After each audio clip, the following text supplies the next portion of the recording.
Hi there, Virgo. Thank you for joining me for your year 2017 forecast and welcome to the new year.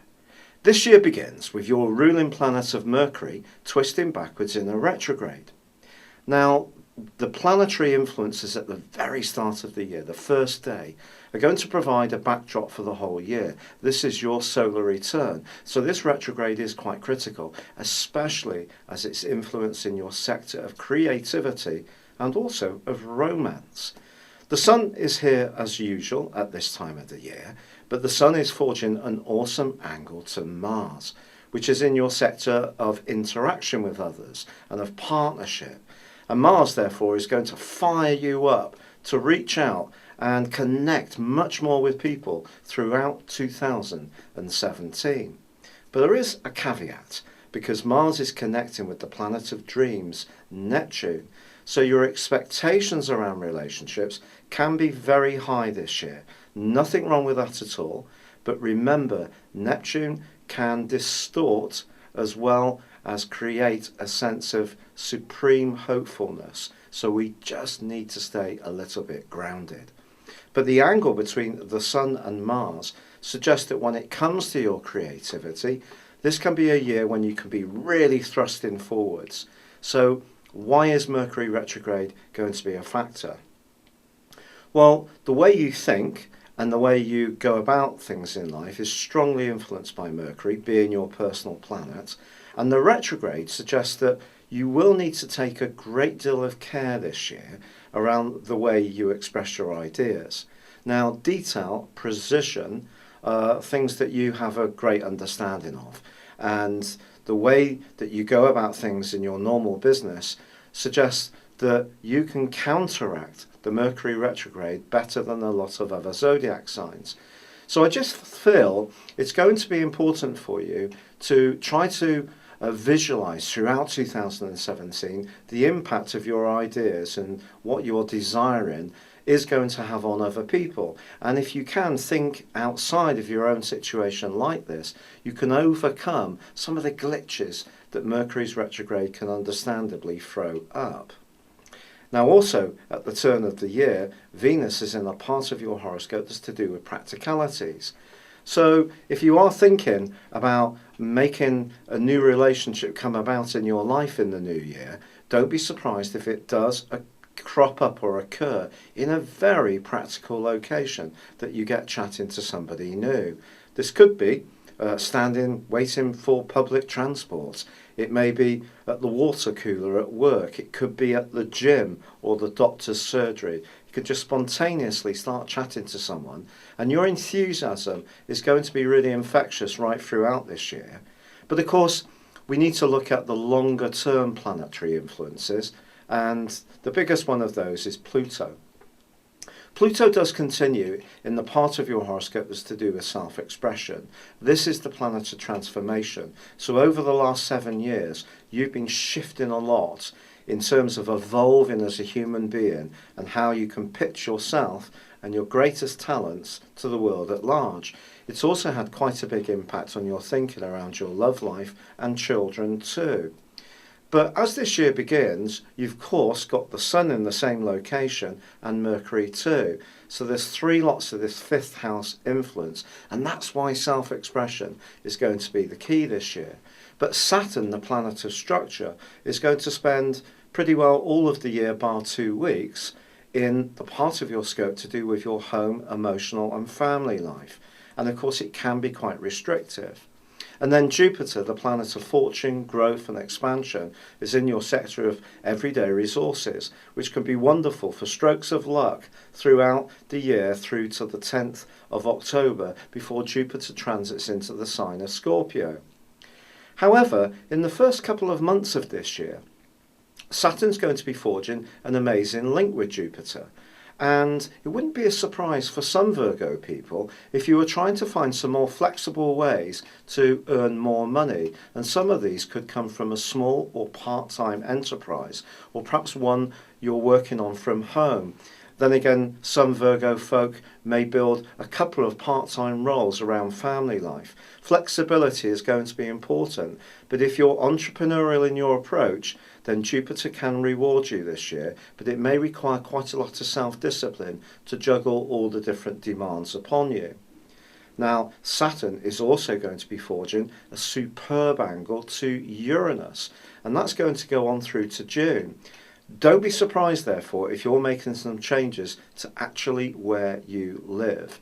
And some of this may come about in quite a compulsive kind of way, in the sense that you may have no plans to move at all, and then in 4 or 5 months' time get itchy feet and see an opportunity to move somewhere that perhaps is going to be better, more convenient, more comfortable, and more suitable for your changing needs. So there are real opportunities for you around property, where you live and how you live there.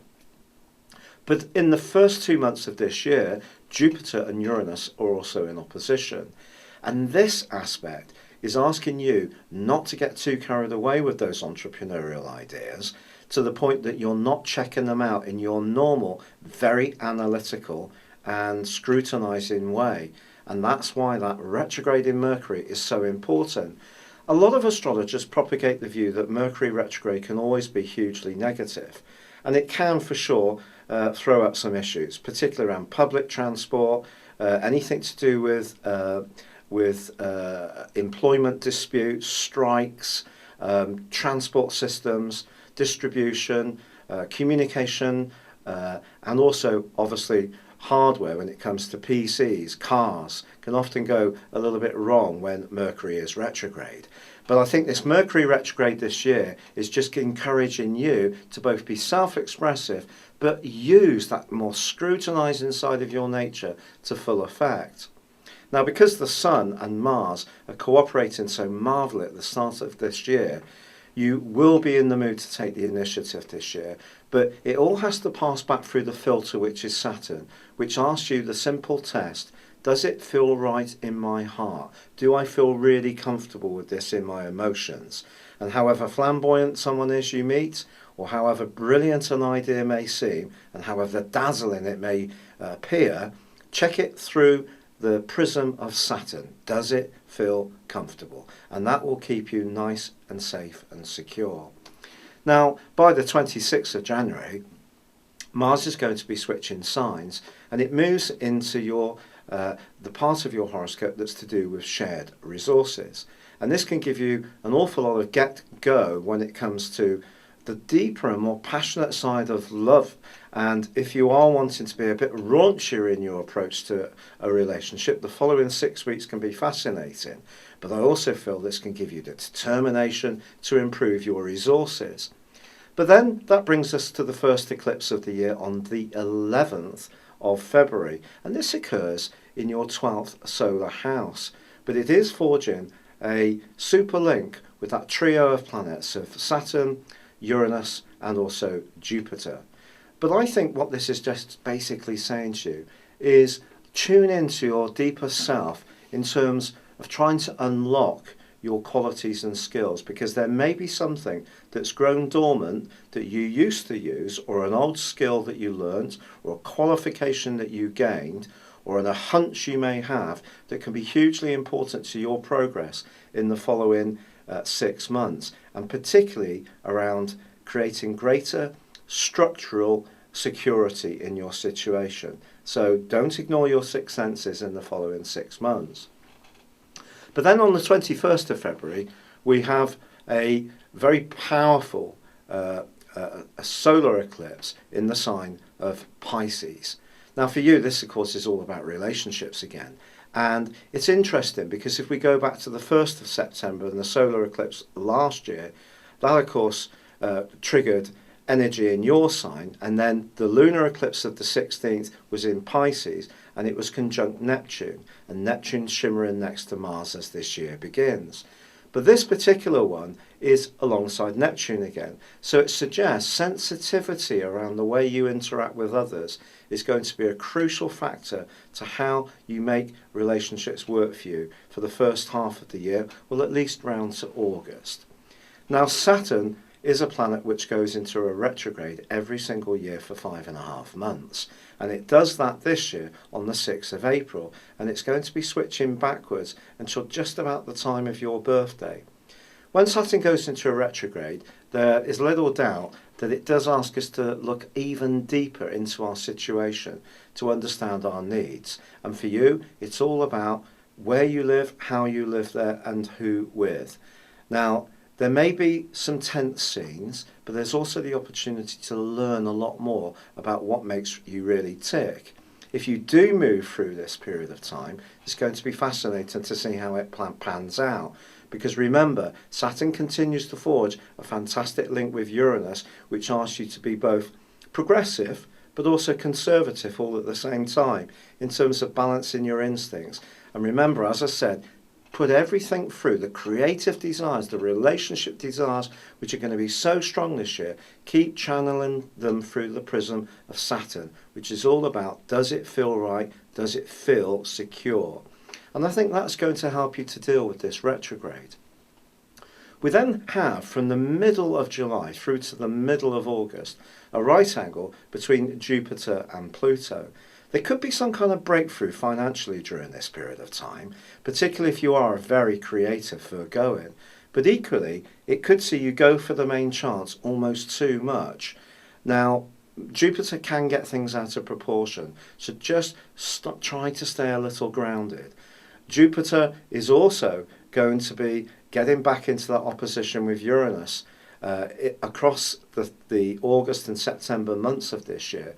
So being a little steadier in terms of enterprise and your resources is just going to help to keep you on the right track. But then on the 7th of August, we have a lunar eclipse in the sign of Aquarius, which is all about being of service to other people. And you have a fantastic appreciation of that, but it's also about work. And a great angle to Jupiter suggests some kind of stroke of fortune can come for you in the second half of this year around a new job or an employment opportunity. Now, the solar eclipse, which occurs on the 21st of August, is in the part of your horoscope that's to do with your hidden talents. It's also perhaps asking you to grasp more the more sensitive side of life. You can be a very caring and compassionate person. Don't be surprised if you're doing something in the last quarter of this year which helps other people. And this could be some kind of charitable drive or working in a profession which is very much to do with making things better for others.